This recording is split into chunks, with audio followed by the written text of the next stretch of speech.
Hello guys and gals, and welcome to another episode of Monster Families. Today we're going to be going over the monster family known as the Greater Mummy, although most of you may not know them by that name. That just happens to be the family name. They are known by lots of other names, like the Horadrim or, the Unravelers. There's a lot of various names for these guys.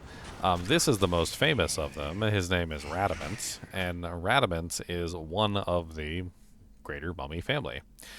Greater Mummies are basically undead that also have the ability to resurrect and heal, not only resurrect, but also heal other undead.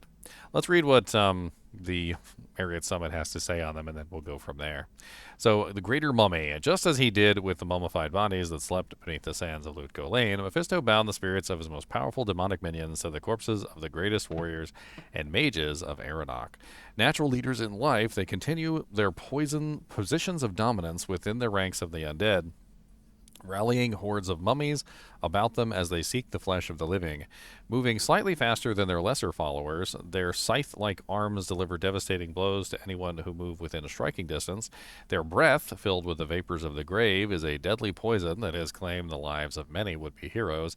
And these undead horrors also cast bolts of unholy energy at their enemies, and also can raise the bodies of their undead minions, making them immediate targets whenever they are encountered.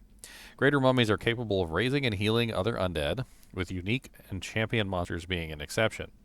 Now, it's very interesting to point this out, is that there are a lot of monsters in the game that are undead that people hate.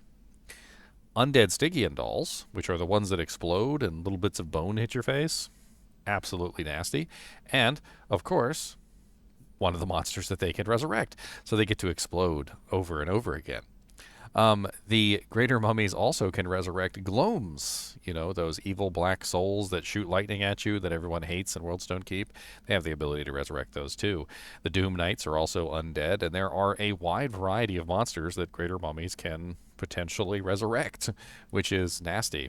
They are one of the more nasty monsters in the game, and actually have the ability to lay low most heroes with their essential unholy bolts, which is actually quite crazy, and can provide essentially like one of the most nasty poisons in the game to the target as well.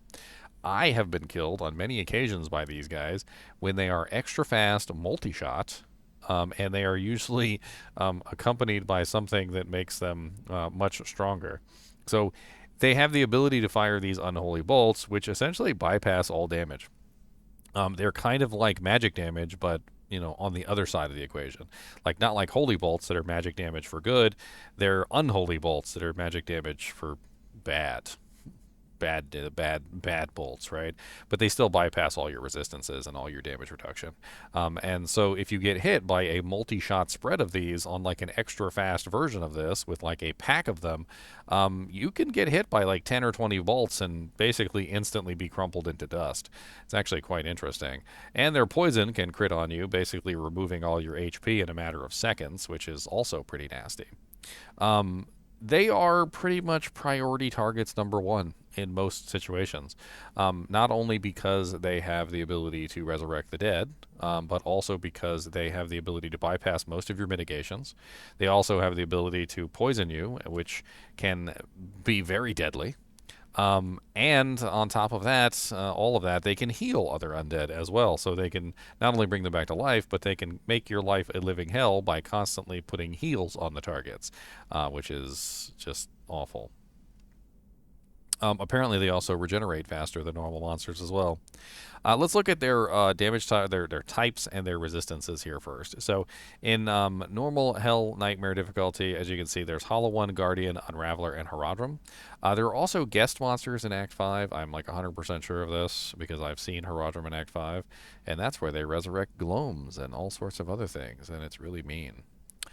So there are Guardians, Unravelers, and Horadrim Ancients in the Act 5 guest list. Now, these monsters tend to have a HP pool which is about triple what you would see in a normal monster. Normal monsters seem to be around 4 to 6k or something like that, or 3 to 5k. They have around 12,000 HP, 7 to 12,000 HP in Hell, so they're much higher HP than normal monsters. They also have melee attacks too, so if you do get within melee range, sometimes they can be pretty nasty. They don't really hit particularly very hard, but there's something there. They have a block chance in hell difficulty of 33% for some reason. I don't know why in hell difficulty specifically, and the guest versions have a block chance of 39%. Their physical damage reduction is 0 in normal and nightmare, but they do have 33% physical damage reduction in hell. And then they have immunity to magic in most situations, like in hell difficulty. So the Guardian, the Unravelers, and the Horadrim Ancients are all immune to magic, but the hollow ones are not. The Guardian, Unraveler, and Horadrim Ancient guest monsters are all immune to magic as well. These are some of the few monsters in the game that are actually immune to magic, and it looks like some of them even have tiny bits of resistance to magic in Nightmare difficulty, although they have none in normal. They are generally very resistant to poison at 50% base, and then they have kind of like a variable resistance from that point on. Like there is one that is immune to fire, there is one that is immune to cold, and there is one that is immune to lightning. But like it's kind of spread out all over the place. It's not necessarily like each individual one kind of has like a different resistance. So like the hollow one is always immune to lightning, the Guardian is immune to magic and fire, the Unraveler is immune to magic and cold, and the Horadrim is immune to magic. Now, an interesting thing about this is that, like, when you have two immunities on a target, like magic and fire or magic and cold, that means that they cannot be immune to anything else. You can only have two immunities on any monster in this game, with the exception of the ancients and some of the like handcrafted monsters for the Uber areas. So when you have a monster that has more than two immunities, what happens is it actually cancels out that immunity. So these monsters are basically always weak to poison, 50% anyway. And they're always weak to lightning in this particular regard because they can never have the lightning or poison immunity. Even if they were to be lightning enchanted, as an example, to give 75% lightning resistance, they cannot be immune to lightning because they already have two immunities. And the 75% lightning resistance gets tossed out the window. This is an example of one of the Horadrim right here. And as you can clearly see, not only does he have the ability to resurrect these guys, but he also has the ability to heal them as well. If you've never seen him heal a target, let me see if I can show you what it looks like when he heals a target. So this is one that has HP missing. See, it looks like a little bit of a cloud that like appears on the target, like it's a little bit of a like this weird little cloudy thing that happens. It's not the same as their resurrection. Their resurrection is always different. But when they heal something, it's a little cloudy like effect, and it comes in and heals them for anywhere between like 20 to 50% of their HP every single time he uses the heal on them. That is the Dark Star, by the way. So in this particular regard, you can see the Dark Star that he's firing. So when he fires off the Dark Star, it is very obvious. He happens to have multi-shot, and he is extra fast. So this guy actually does some pretty significant damage with his Dark Stars. Right now he is preoccupied with resurrecting all the monsters, which sometimes does make them relatively weak for that particular period of time because he's not actually paying any attention to me. If you're wondering why he's not doing any damage to me specifically, it's because I have a training armor on, which is specifically for going and finding these monsters. I created it myself. I basically just use this for no other purpose other than to just sit there so that I can like absorb all damage and not worry about taking any. But if I were to take this armor off, you would see my damn HP start to plummet rather rapidly, especially considering he's using those Dark Stars on me. I'm losing probably about, like, what, 500 HP every second or so? Which is why I have the armor in the first place. Now, when you kill this particular one, Radamant, Radamant actually creates Fist of the Heavens, which actually does a bunch of Holy Bolt damage to nearby enemies. Now, because these guys are undead, they are actually really easy to kill in terms of undead damage, like if you have holy bolts, or if you're using like Fist of the Heavens and things like that. They tend to be very easy to kill with any kind of undead damage. Usually, they're pretty much your first target on any situation. Like when you get into a room and it's filled with undead and you see these guys in there, like you just kill them first. Because who wants to, in any game, if you have a healer, you target the healer first because you don't want to have to fight through the heals to kill a target, right?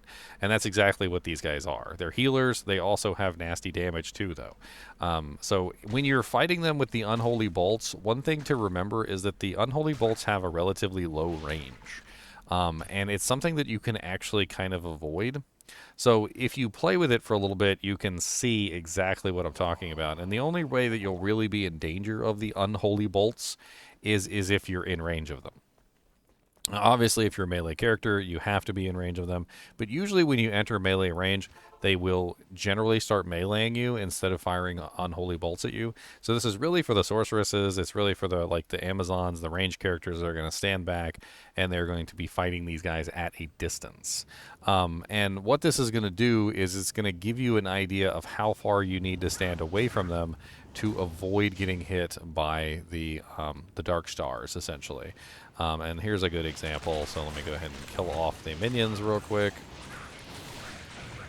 And as you can see here, the Dark Stars have a maximum range. They are kind of hard to see. They're a little bit easier to see in the old game. But you can see that if I'm standing right here, the Dark Stars have a maximum distance that they are capable of going. And once they go this maximum distance, they cannot reach you.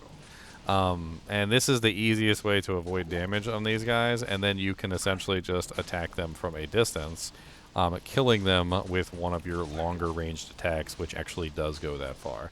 Now in this particular case, they're probably immune to magic, which means I cannot damage them with my Bone Spear at all. So they are 100% immune to my Bone Spear in this situation.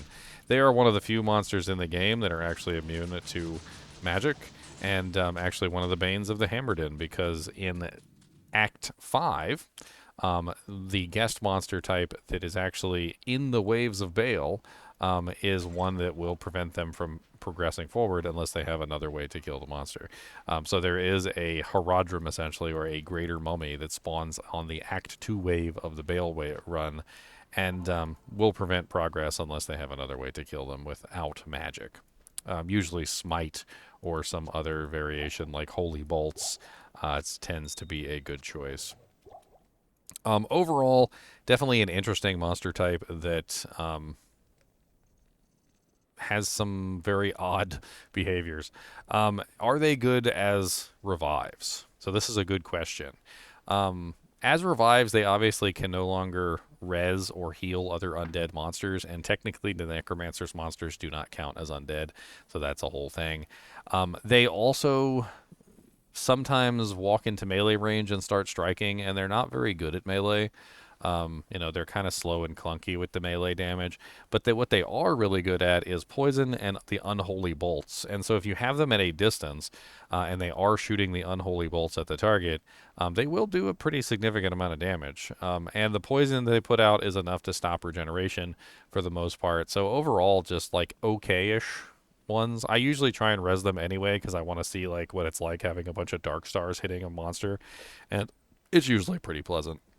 I wouldn't specifically go out of my way to get them, but when they're available, I definitely resurrect them for that specific purpose. Anyway, as always, I'd appreciate you guys and gals joining me. Be sure to hit that like button and subscribe button if you enjoy the content. And as always, keep watching.